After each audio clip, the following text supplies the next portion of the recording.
بریم با هم سفارش‌های شما ببینیم. پارت 4. تو پستای قبلی از گیم CS کلی متال پوسترهای اختصاصی گذاشتیم. الان نوبت دوتا پلیر است. سفارش اولمون یه متال پوستر خیلی خفن از هیروی فانتوم اساسینزه که واقعا ترکیب این رنگ‌ها و کیفیت چیزیه که دوربین نمیتونه جذابیتش رو ثبت کنه و از نزدیک چیز باور نکردنیه.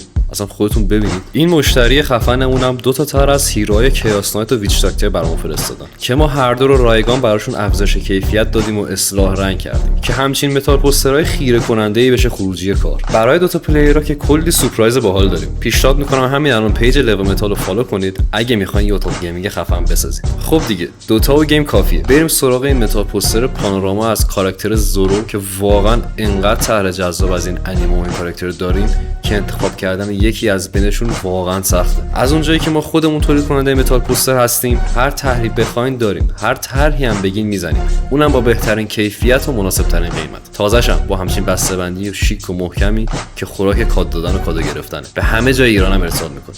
دیگه چی میخوایم؟